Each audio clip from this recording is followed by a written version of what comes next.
The Hill is St. Louis's Little Italy.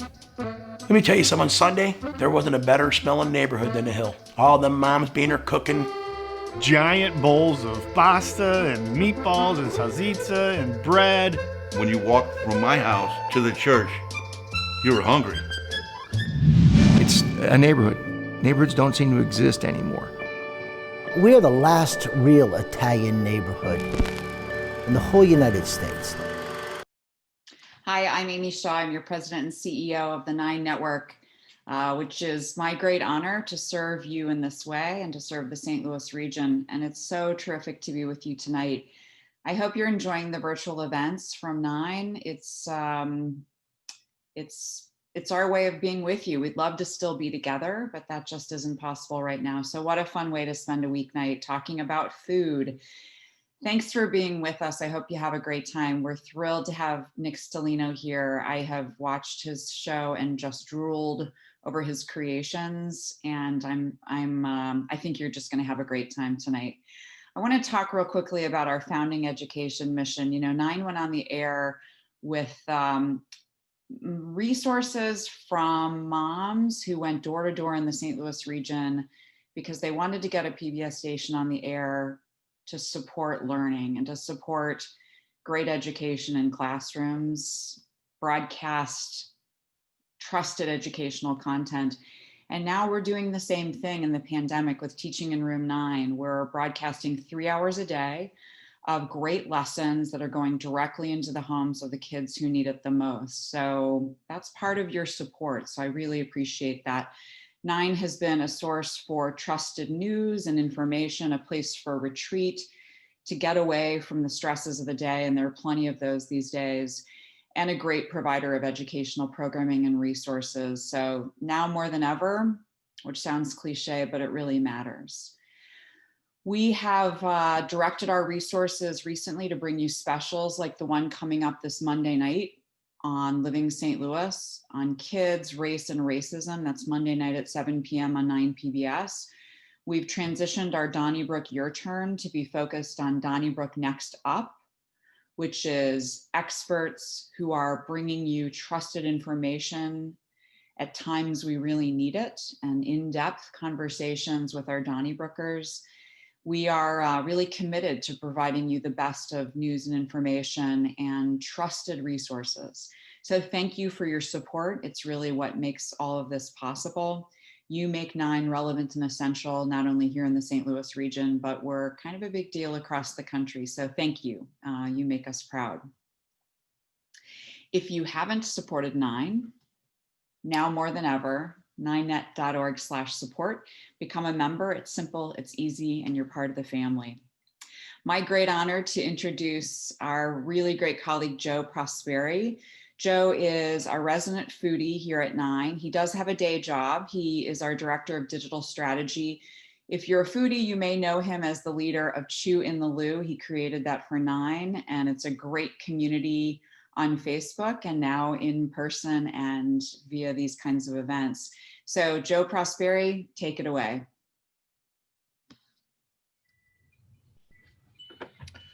Hi and good evening, everybody. This is Joe Prosperi with Chew in the Lou. I am thrilled to have you guys all here tonight, and I've got my partner in crime, Lydia Gwin, here with me as well. We have a fantastic evening plan for you tonight. This is our fourth Chew in the Lou live. Hopefully some of you guys now are here for the third time, second time, multiple times. But this event started because we used to have what was called Taste and See in the public media commons here at Nine Network. With the pandemic, we thought, well, heck, we can't not talk about food. So we found out a new way to do it. And that is these Chew in the Lou live events. And we are thrilled to have a wonderful guest with us tonight. It is Mr. Nick Stellino, host of Storyteller in the Kitchen on public television across the country. We'll welcome him in just a few minutes. But Lydia, say hi. What are you up to these days in terms of food? Well, hello. I'm so excited to be back again. And I got to tell you, Joe, I'm really excited about tonight. Italian food is my favorite thing in this whole entire world. But what's recently on my docket, and that has got to be turkey and all the fixings with turkey. Teaching classes, all that wonderful stuff. And I'll tell you what I'm loving right now is I'm loving all of the wonderful conversations having on our Chew in the Lou Facebook page. It has been absolutely fun to kind of know all these wonderful details about everyone, especially today, all the playlists. I think I built new playlists today off of everyone's kitchen music that they listen to. So it's been a lot of fun. I've been enjoying that. How about you? We're having all sorts of fun with Chew in the Lou. I also enjoyed that playlist. For those of you that may not be a part of our Chew in the Lou community on Facebook, if you head over to Facebook and search for Chew in the Lou, you'll find our group of almost 1,700 St. Louisans that are sharing food conversations about local restaurants, what they're cooking, funny memes about cooking. And today, Lydia asked a question about what is your favorite music to listen to while cooking. A shout out to my wife, who I love dearly. She knows she's not Italian, but I'm Italian, and she likes to cook pasta for me, and when she does, she listens to Frank Sinatra, and it makes me warm and happy on the inside to see that. And everyone had great stories about the music they listen to as well. So get on there, join those conversations. But you're going to see Chew in the Lou also ramping up in the next couple of weeks as we head further into the winter, as this pandemic that just, to be honest, sucks, is rearing its ugly head. We know that restaurants are struggling right now across St. Louis. There are so many that are having to close their dining rooms, going to curbside only, and really struggling to meet the needs of their employees and their businesses to stay open. That's tough, but that's where we get to come in as the 9 Network, as a Chew in the Lou community, and to talk about those stories and encourage you guys to eat carryout, encourage you guys to call and order things from local restaurants, buy gift certificates from them. We've all been going to these restaurants for years and years and years, asking for donations for our schools, for our charities, for the events we hold. And it's time that we flip that generosity around a little bit, I think, and start supporting them more. I think the St. Louis community has done a great job so far of rallying around these restaurants, but now is crunch time. So we're going to really kind of ramp that up on Chew in the Lou in the coming weeks, on making sure that people share restaurants they're getting carryout from, posting pictures of them, really talking up what's working well and what they're seeing from restaurants to help give them that extra support that they need to make it through this COVID pandemic. So that's, I think, where we're headed, and that's what my mind is on when it comes to food in the St. Louis region. I always am on the eye for really cool food collaborations. Just the other day, I saw that Max Local Eats, which is a hamburger joint on Cherokee Street, is doing a mashup with Pharaoh's Donuts, and it's a grilled double steak burger on a glazed donut from Pharaoh's Donuts, which I am here for. The fat guy in me really loves that. So those are the kind of things that I'm searching out at this time to get carried out around the St. Louis region. So that's, I think, where I am in food. But to really kind of jump back to our topic of tonight, we are going to talk in a moment to Nick Stellino. Before we do that, though, we're going to share a clip. He has an upcoming season of his hit cooking show, Storyteller in the Kitchen. Season 3 premieres this Saturday at 12:30 on 9 PBS, so you can check that show out. He also has all sorts of content all across the internet. The guy's been around forever cooking great food, and what an appropriate topic for what we found out today is World Italian Cuisine Week across the world. So we're having an Italian cuisine conversation with a real Italian chef that tells great stories, is going to make us laugh, and really just have the most joyous conversation with us tonight. So let's go ahead and cue up that first clip. We're going to watch Nick talk to us about an Italian ham.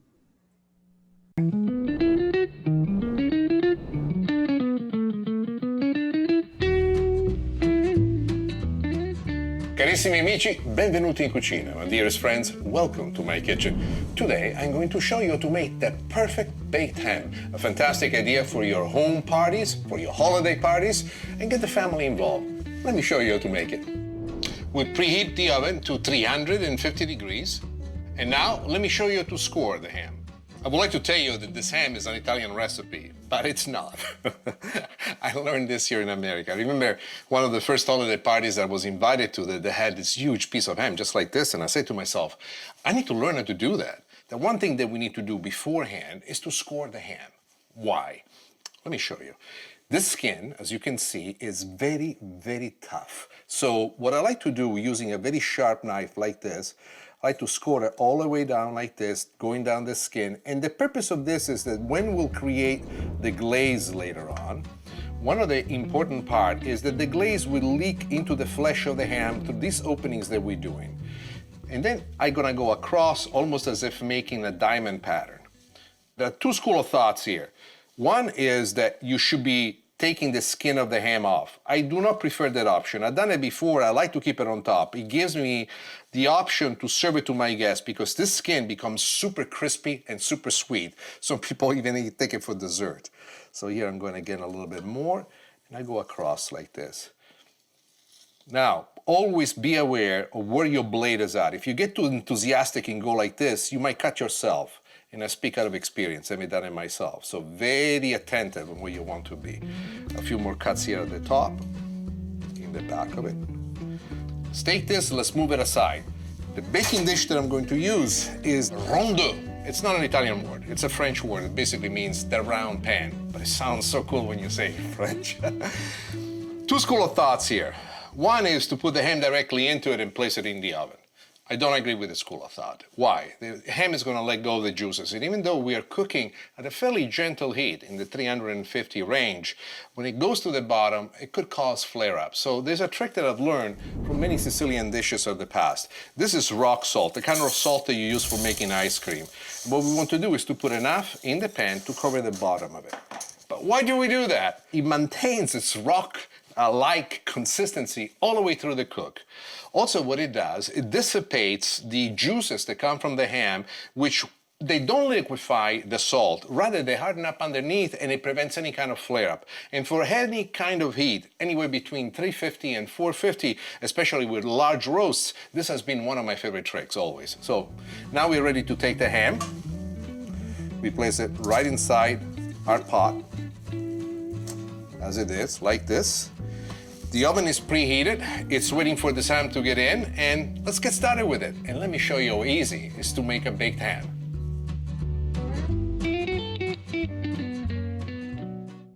You're good, so. Well, this is a fantastic looking clip. I'm really excited about it. So we're actually, I think we're back, and we are thrilled to welcome Nick Stellino to Chew in the Lou Live. Nick, how are you? I'm super excited. I called all my friends. I invited everybody I know to come and join us. I believe that you guys in St. Louis have one of the most advanced version of a virtual interaction.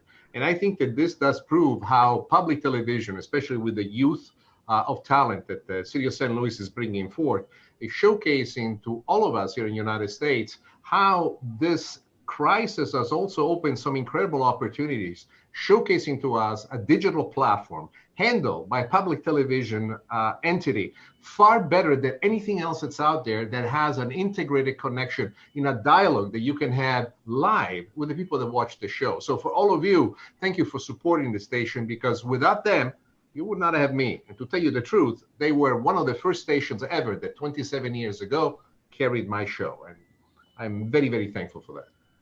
Well, we are very, very thankful that you are here. Give us that story. How did you become someone that was on public television 27 years ago? What is that origin story of Nick Stellino on public television? Well, the story is rather long, so we got to go a little bit back. I was the head chef at a restaurant. And by that time, I had left my profession at the time. For those of you that don't know it, I used to be a trader with Merrill Lynch. One day, after I visited my uncle in Italy as he was dying, I think I came to kind of a crisis, a personal crisis, where I came to realize that, you know, making money is good, but if you make money doing something you really don't like and you're good at it, it's going to be like being in jail. And so one day I quit. I closed all the books, closed out all of my trades, gave the complete clean book of trades to my manager. And he said to me, what, Drexel offered you a job? American Express did? You know, we can do that. I said, no, this is it. I'm done. I'm going home, and tomorrow I'll buy a restaurant. And I remember on the way home thinking I was going to tell my wife that I quit my job, because we never discussed this, that this was a plan. It was like an emotional thing. And I had to tell her that I was going to go buy a restaurant. So my wife says, you know, Nick, I don't mind that you buy the restaurant. We have the money right now. You've done well this year. But wouldn't it be better if maybe you go, you take a job at a restaurant, you see how it works from within, and then if you like the business, we buy it. I go, awesome idea. Tomorrow I'm going to go get a job as a chef. I want you to hear this, because the stupidity that was inherent to my thinking is the kind of stuff that you only see at the movies. Because I did go to the restaurant. I did interview, and I remember I just had a brand new suit made by the Valentino company. And I went with my most elegant suit, looking like a stockbroker that I was, asking for a job as a chef. So this guy comes out, it was French, he looks at me and goes, oh, very successful, huh?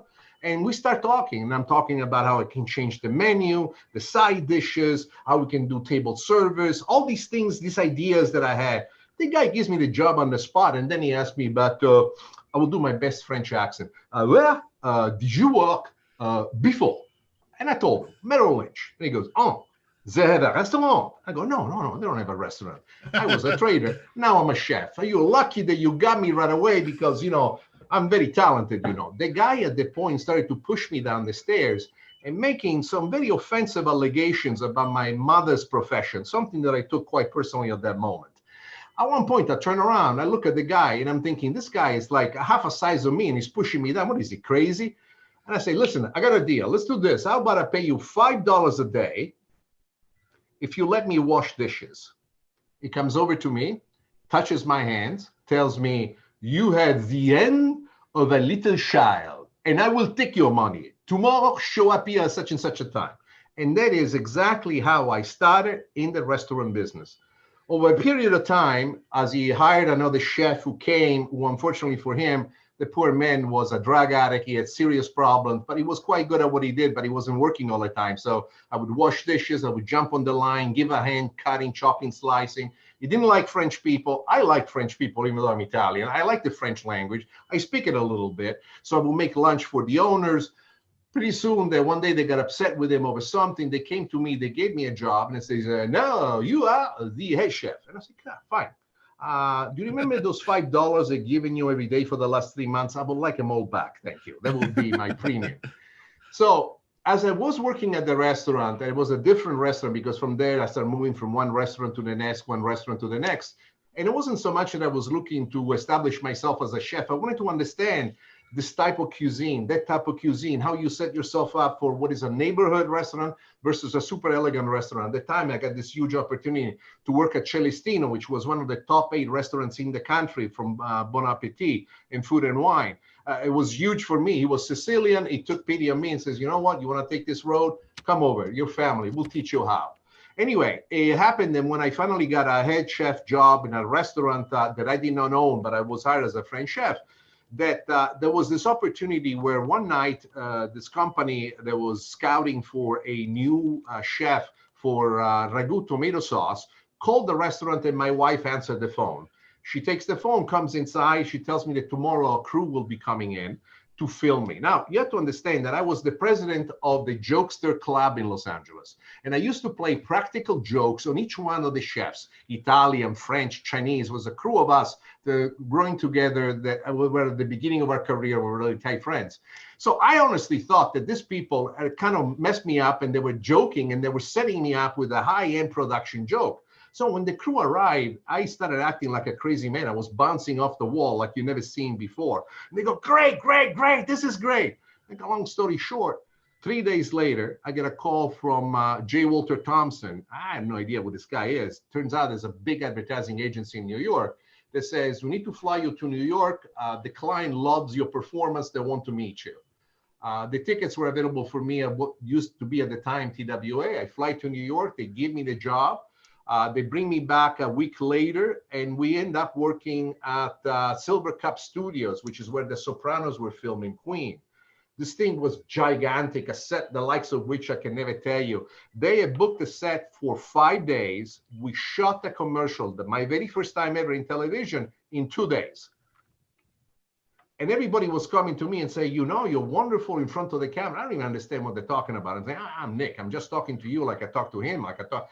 And that this, you're fantastic. The camera loves you. You explode off the screen. So I look at my wife and say, you know, honey, this thing about the restaurant, I changed my mind. I want to go in television. We're going to have our own TV show. Now here comes the story. It took me 2 years, 2,365 phone calls, 2,364 no's, and 1 yes. And that's how it happened. That's incredible. No. That's how it happened. Exactly. Fantastic. It is a testament to perseverance and following your passion. And what I love most than anything when I'm watching your show is the storytelling behind it too. Is that something that naturally comes to you? Is this starting a story and bringing so much life into it? Is that a family gift, or is it something that you create? It's a family thing. I did not know that it was something unique, because in my house and my family, especially when we used to go and see grandma in summertime, and we used to go up north, right after dinner, myself, my brother, my uncles, my dad, my cousins, we would put together a big fireplace, and then the whole fire. And the fire mostly was done to create the smoke that would keep the mosquitoes away. And then the whole family would sit around and everybody would tell stories. I was too young to tell stories, but my goal as I was growing up was one day to tell the stories like my uncles would do, like my dad did, like my older cousins would.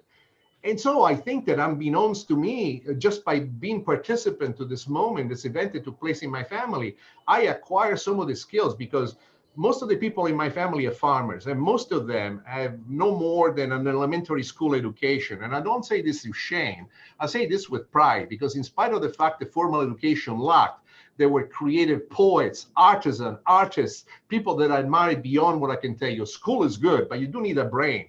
And they were able to speak in that language and paint these pictures. And it was like a movie. I could feel everything that they were saying.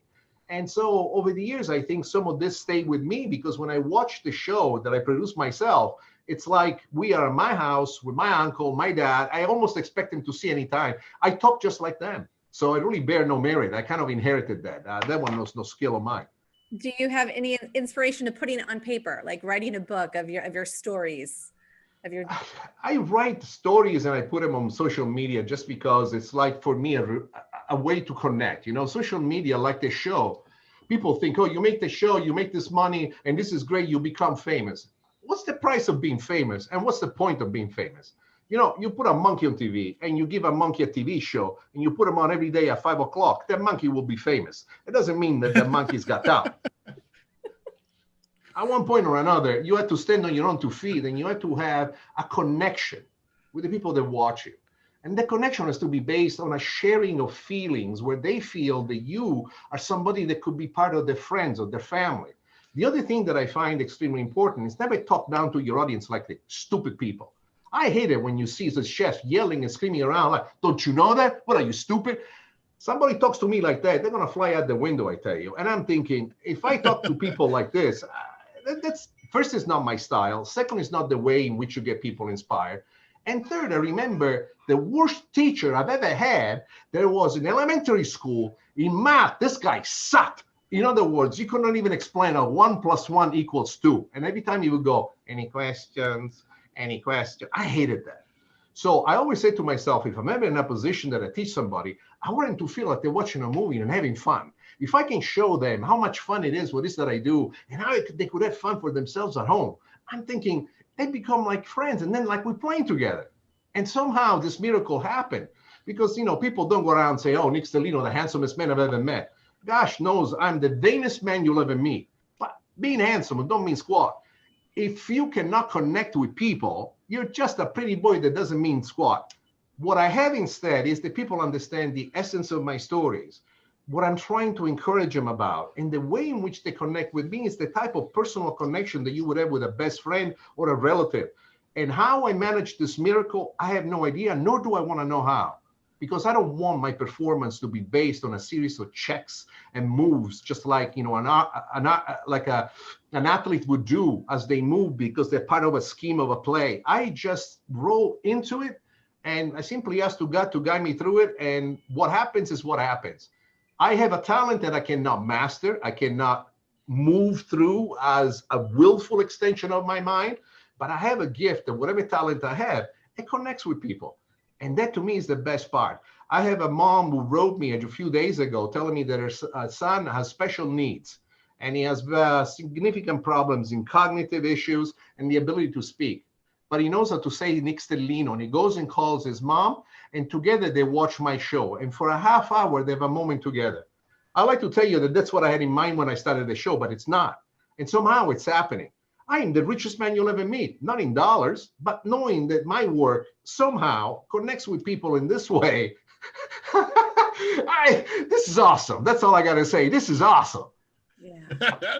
I love it. As you guys can tell, we didn't have actual questions typed out for Nick because we knew that we'd ask Nick a question and he would just go and take us on a great adventure. I meant to put in the comments that everyone should rub their cheeks to get ready for the smiles and laughter that are going to cause you to have cheek pain by the end of this virtual event tonight because of the joy that this man is bringing us. Let's pivot back real quick to the food here. And in a minute, we're going to go to the second half of that ham clip, but talk to us about your new season. This ham clip that we just watched and that we're going to finish up here in a moment is from your first episode of your third season. Talk to us about why a ham. What I want about to a empower ham, people which with is the ability to create stately home dinners without being afraid. A ham is something that commonly we don't make at home on a daily basis. Most of us at least don't. And most of us think that cooking a whole ham is such a complicated thing. The truth is that the ham, of all things that you can use to entertain a family, is the simplest and the one that has the least amount of cost to it. Meaning a 10-pound ham, and when it's on sale at the market, Kroger, whatever are the companies that you have in your part of the state, you can get it and walk away with it for $15, $20, and you can feed 10 people very easily with that.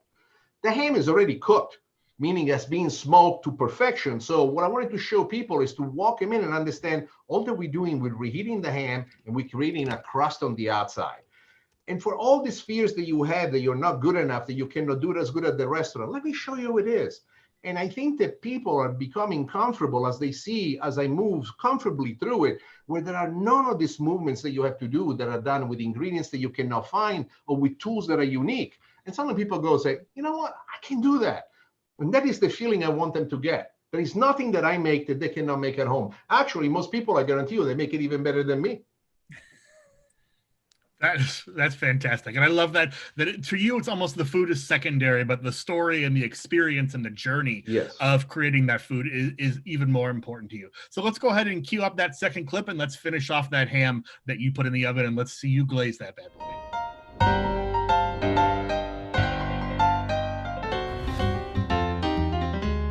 There is a secret to make the perfect ham, and the secret really is in the glaze. Today I'm going to show you how to make my version of the glaze, which contains a Sicilian wine, Marsala. This particular glaze will create a wonderful little crust outside of the ham and still penetrate with some fabulous flavor on the inside. You're going to love this. Let me show you how to make it.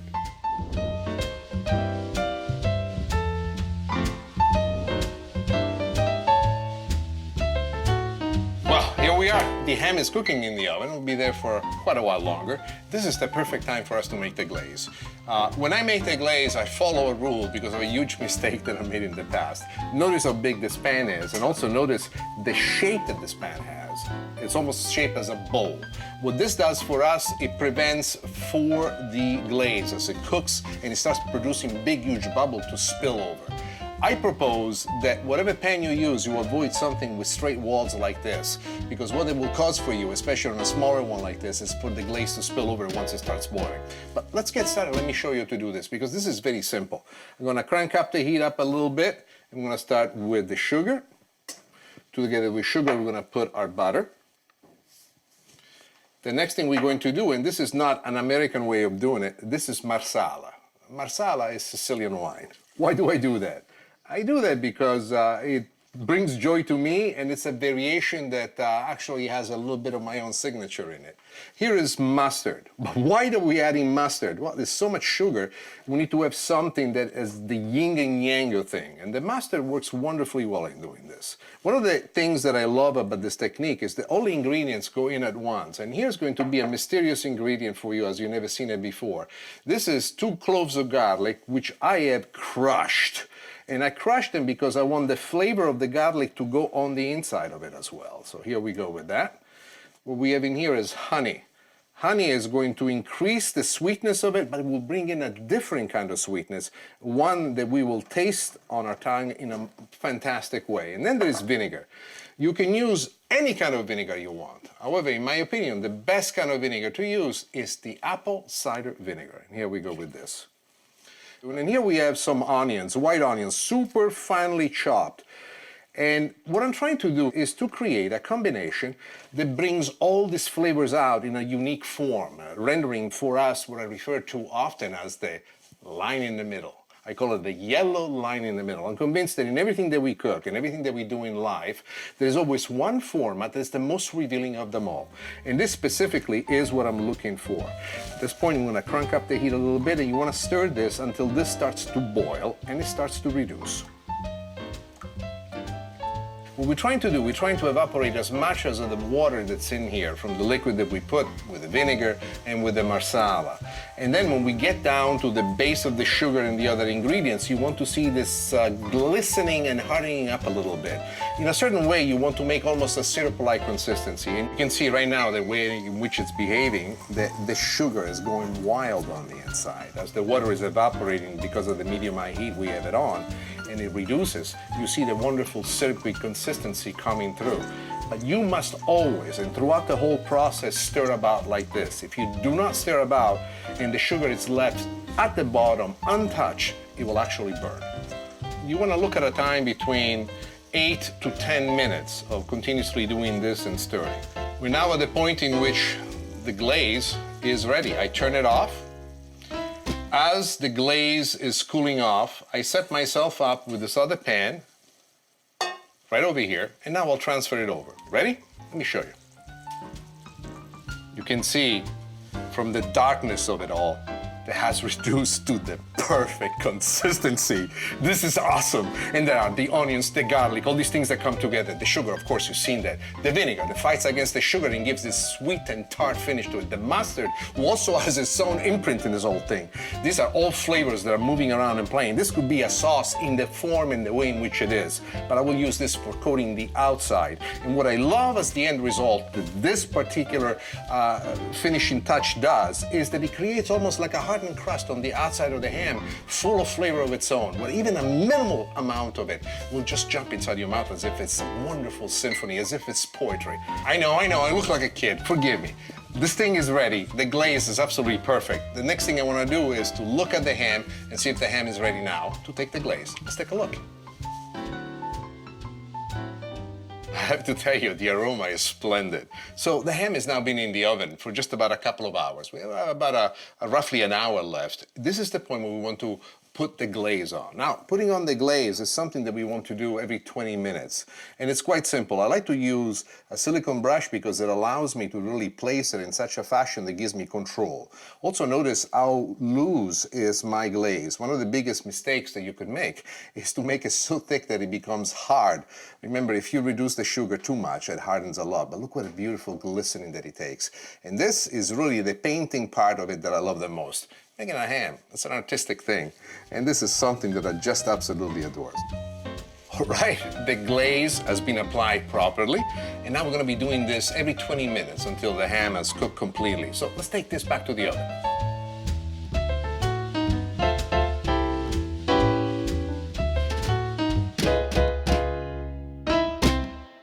Anyway, that's another All story. right, so you guys can see that Nick obviously is full of passion about all of the food that he is talking about. We're getting great stories here behind the scenes, and I'm sure these are all stories that you can get on his show, you can find online. They're wonderful. So hopefully you guys like that clip with that ham. I personally was inspired to see some masala wine go into that ham glaze. Some really great tips there about what pots to use, how to get it down to the right consistency before you glaze that ham. I mean, it really, and then the carving, it was just a fantastic clip and a fantastic intro to your show for those that may not have watched it.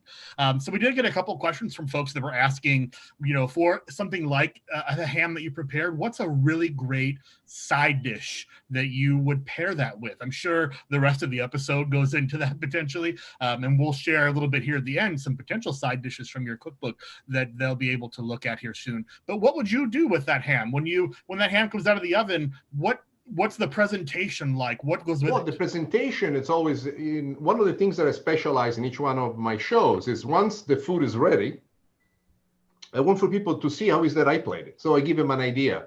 Because often it happens that people make the food, but then they just serve it like plop, like that. And there is something that happens, I think, to us in our mind, in our eyes, in our heart, when a dish comes and everything looks just right on it.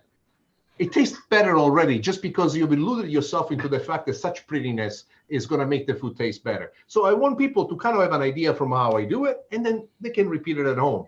The other question that you asked me, what would be a good second? And I'll tell you something that I didn't even show in the show.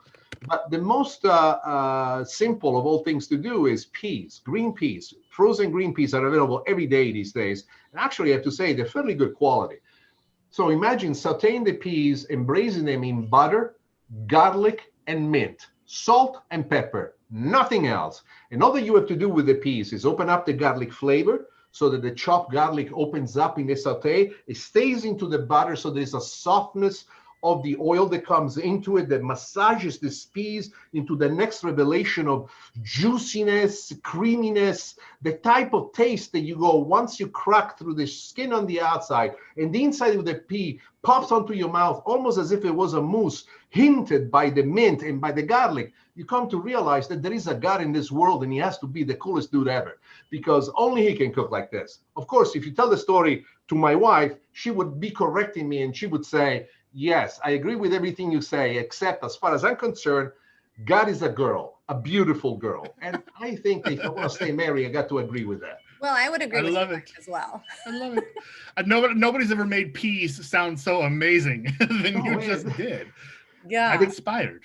I mean, where were you when I was 7 and I detested peas? I probably would try to eat them then based off that. Oh, please. I love my mother. My mother, to me, is a hero of my life. She shaped me into the man that I am. My mom was an absolutely stunning woman. And I'm not saying it because she's my mom. I posted a few photographs of her online because people think that I make stuff up. But once I went to my mom and I said, Ma, I got to ask you something. But how did Dad ever get a date with you? Because my dad, when he was young, I'm telling you, it was not what you would call the handsomest man who ever lived. And my mom said to me, and that stayed with me forever. And to this very day, that affects me. She said, your dad was not the best looking guy, but he spoke as if poetry came out of his mouth and he made me smile and he made me laugh all the time. He made me feel great just by the stories he told. Yeah. And it was at that moment that I understood that connecting with somebody is not about how much money you got, if your suit fits you well, if you fly private, or if you have a Porsche, or if you have a Ford. Is how you talk to people, how you connect with people, and what energy comes from within you to them. And then everything else will take care of itself. As a matter of fact, I don't think that my wife decided to go out with me because I'm all that handsome. As a matter of fact, she almost had me arrested the first time we met. But it turned out that we discovered love in the most unexpected of ways by almost bumping into each other by mistake. And look at this, 38 years later, we're still together. How awesome is that? That's incredible. Now, I do have to ask, we have a lot of people wondering where they can get the recipe for the ham, as well as the glaze. So is that something that you can share with us? Yes, absolutely. Actually, I made it easy for everyone in preparation for this. So go to my website, nickstellino.com. On the opening page, there are 3 frames. The first frame that invites you to join to my NSVIP club. What is the NSVIP club? Basically, I make a large portion of the recipes available for free, and the recipes that we're discussing are free, and I'll tell you how to get to those. But I have over 750 videos, almost 1,000 actually, I think, with the new ones that have arrived, so that you have the ability not only to visit all the videos that you want at any time you want, but I have all 7 seasons of my past work online that you can stream anytime you want, whenever you want to, without having to wait on anybody. Now, let's go back to the free recipes. How do you get to them? So once you get to my opening page, there are 3 frames. The one that I publicized at the NSVIP, there is a video, which is a video extracted from one of the new shows. And below there is something, Nick Stellino, Storyteller in the Kitchen 3. For recipes, click here. And immediately will take you to a list of videos, all of which are available, and they come with the recipe so that you can revisit the video, revisit the instructions, and the full recipe with no limitation is available to you. That's incredible. We'll make sure to share that on Chew in the Lou, everybody. If you didn't get that written down, we'll make sure to pull up Nick's page and share a direct link to that to everybody in the Chew in the Lou community, so that you can find that online after the show. All right, so Nick, we are 9 days countdown to the big old American Turkey Day. And I know, just looking at that ham, that was a big ham. It intimidated me. And I know for a lot, they're making Thanksgiving for the first time. And that turkey is so intimidating. What can you help our viewers that are watching. Yeah. No, actually, the turkey is a serious issue because family break over a turkey. Some people like the dark meat. Some people like the white meat. And if you cook the turkey to satisfy the white meat, the dark meat is somewhat raw, especially at the bones. It makes it very unpleasant. So I am of the opinion that if you really want to enjoy turkey for everybody and do it right so that everybody gets what they want the way that they want it, you really need to cut it in portion. I cook the legs by themselves. I cook the breast by themselves. I use the carcass of the turkey, the bones, to make the stock. The stock that then I use to make the soup, and the stock that then I reduce with all the other accoutrements that I show in the show, and to make it a turkey gravy as well. So I use the stock in two ways. My favorite part is the breast. Unfortunately, the breast tastes like nothing. I don't know if you know it, but that breast is this thick. It's about a 5-pounder, especially on a big turkey if you buy it. So more often than not, what the supermarkets do during the holidays, they actually have the breast that's already rolled, which saves you a ton of time. You don't need to worry about rolling it, tying it up. And it's covered with the skin. The skin, I think, in the turkey is beautiful, but you have to cook it with an intelligent way. And you also have to keep in mind that the dry meat of the turkey needs, the turkey breast that is, needs to have an injunction of flavor going into it. I say injunction because it almost explains a forced approach to it, but you really need to be forced to it because the salt and pepper or whatever rub you use, even my own that you put on the outside, seldom penetrates down to the very core of the center of the piece of meat once it's rolled into a large cylinder. So I have learned this technique here in the United States. It's not part of the Italian tradition because I also have a passion for barbecue, smoking barbecue especially. And I came to realize the use of injections and how to take, for example, chicken stock, mix it with my flavorings of preference, which is salt, pepper, onion powder, garlic powder, paprika. You mix it together, you reduce the chicken stock from 4 cups to 2, you intensify the flavor to the next level. Let it rest overnight. The next day you use a syringe and on the cold piece of turkey, and the reason why I say cold, because if it's fresh, it swiggles everywhere. But if it's cold, it stays a little bit more firm. You start injecting it in the same way that you would do any other type of barbecue. And then you cook it. I actually prefer to smoke it, to tell you the truth. I did not show it because the smoker is something that most people at home don't have. Central United States, Eastern United States, smokers are much more of an accepted. Here on the West Coast, people still need to kind of learn what a smoker is and what he can do. But the beautiful thing about the smoker is that it cooks over a long period of time on low heat, and it even calls the meat in the most gentle way, creating a moistness which is brought in from the water inside the smoke itself. And then there is the big challenge, and that is what you're going to do with the skin. So one of the techniques that I teach people when they make the turkey and then they smoke it, for the first 15 minutes, put it in the oven at 500 degrees so that the skin is almost super crisp. Pull it out. It's not ready yet. Finish it in the smoker. And what you're going to have is the beautiful crispy skin that you violently assaulted with the heat at the very beginning in the oven. And then you put in this generous lull of sweetness, which is the smoke that comes out. And then you can manipulate the flavor by using apple, cherry, whatever are the woods that you favor for this thing. And I'll tell you, when you finally take it to the table, after you cut off the ropes that tied it up together and you cut it in slices, and every slice that you cut, there is this juice that comes out. And everybody goes, oh, mamma mia, they will never forget this dinner at your house. You're going to be a god in your neighborhood. You're going to have people knocking at your door, asking to get a job with you in the kitchen. That's how convinced I am that my ideas are really going to give people a fantastic time. Okay, so it sounds like you're doing the turkey for Thanksgiving. Is your wife going to help cook? Did she help contribute with this Thanksgiving? We are really not doing anything. The situation we covered here in California is very bad, tremendously bad. We have the main part of the family that just had new children that were born a couple of months ago, and as you can imagine, with new parents, and those are my nephews. You have to realize that this child is the glory of the whole family. And none of us wants to take a risk, and because when they meet us, they meet everybody that they met. So I would say this will be the first Thanksgiving and it will just be me and my wife. But if you think that I'm going to go and just have a ham and cheese sandwich, you're wrong. I'm still going to go out and do everything I possibly can to make it special. And by the way, I dress up even when it's the two of us. We try to eat at the dining room table as much as we can. And I have all these crystals, the silverware. I'm so feminine about those things. I mean, I don't know the many men that get into crystal or silverware or dishes. Holy moly. I play at the table, my wife and I, we get together, we decorate, even if it's the two of us. What I want for people to understand is a family is a family if they sit together, but also if they are together virtually like this, especially these difficult moments. It is not a turkey eaten at the same table that makes us a family. It's how we share the time that we have.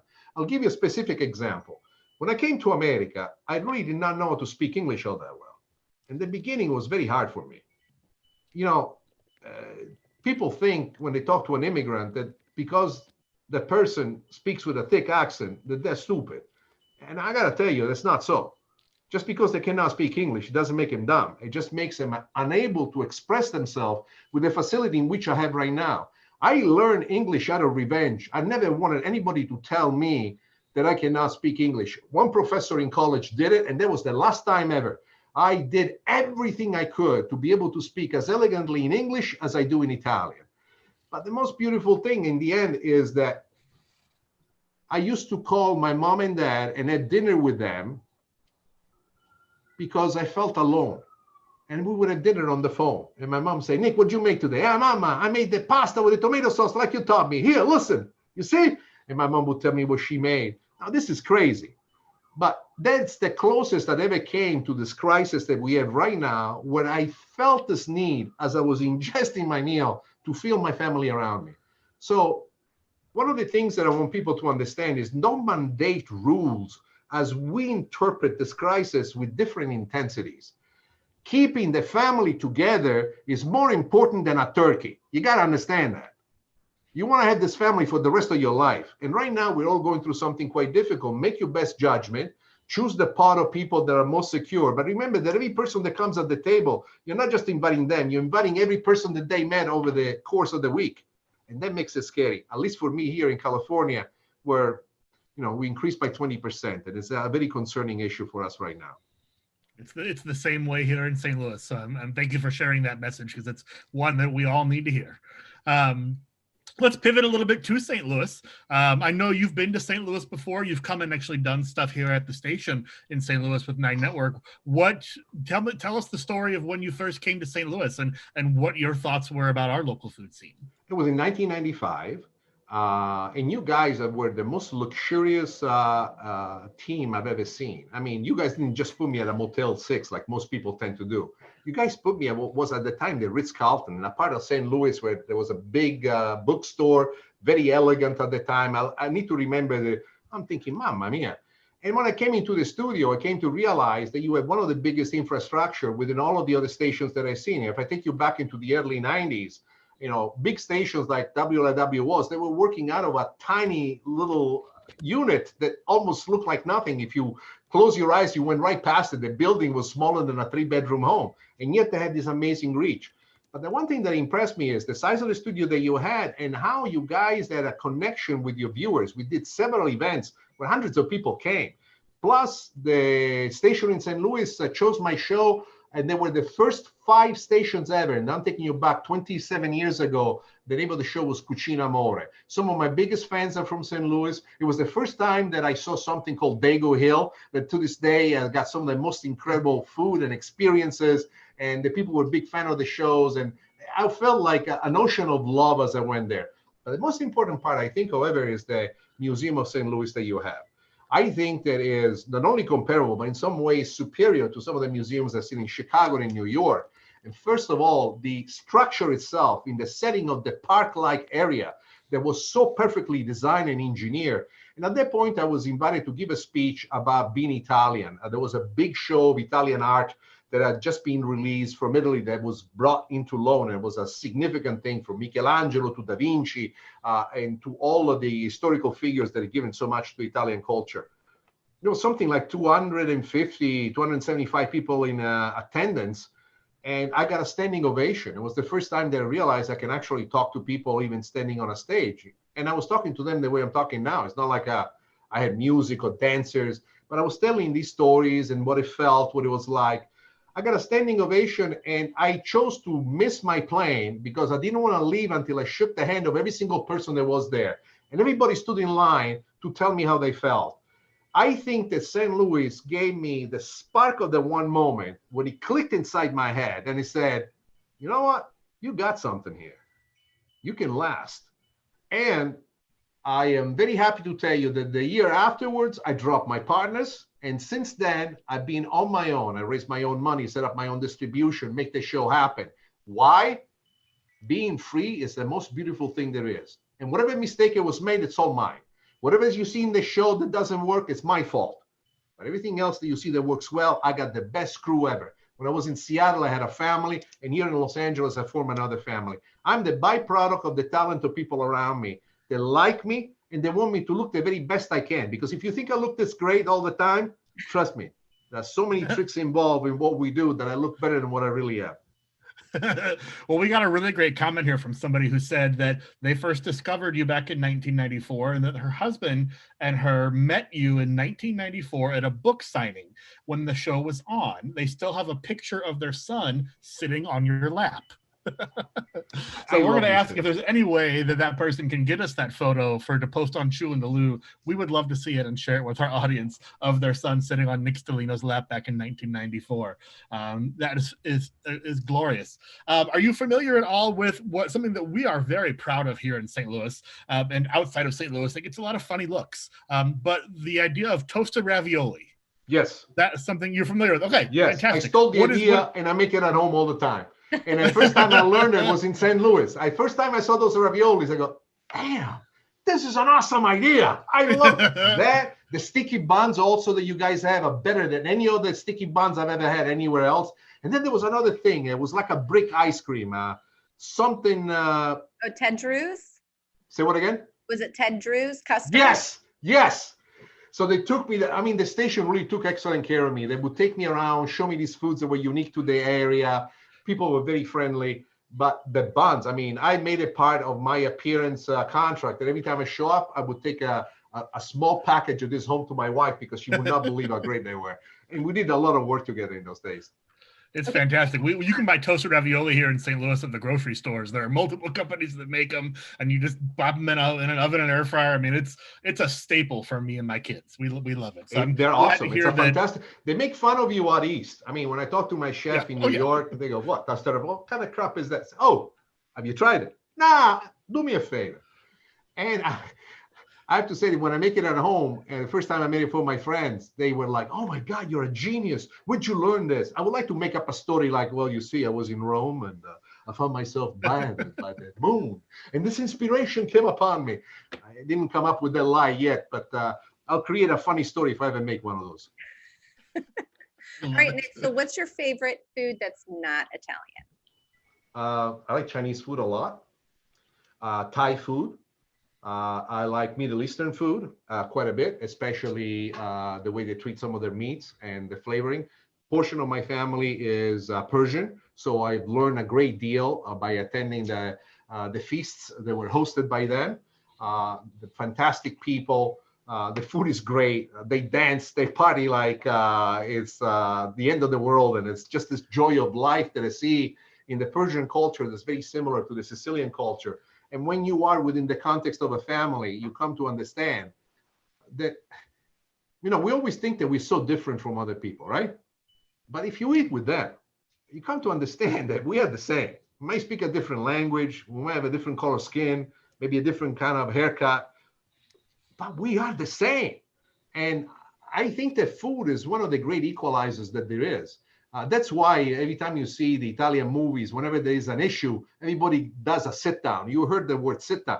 The sit down is a mandated law. The fathers and mothers and relatives, even business associates, whenever there's an issue, you sit down, you eat together, and you air it out, and you try to find a way of a point of contact. I think our politicians would do a lot better if they learn how to cook pasta and have a sit down once in a while.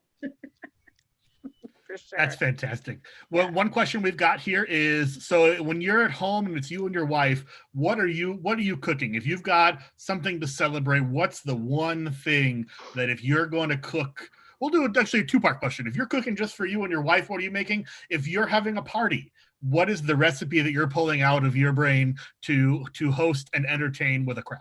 It's a tricky question, Yeah. You're a rascal. You come across like an angel, but man, boom, you put those zingers in. They seem to be easy, but they're not. My middle name is Angelo, so that makes sense. Angelo Zubedu. All right. The two differences are the following. Our favorite dish together is pasta al filetto di pomodoro, which is pasta with San Marzano tomatoes. You call them fillets because they really are the best kind of tomatoes that there is, with basil and garlic. To me, that pasta done right is better than foie gras. That pasta is better than any kind of roast. It is my paradise. So it is true that I do not have a personal dish for myself that's very high-end that I love. I do them because it's fun to assemble them.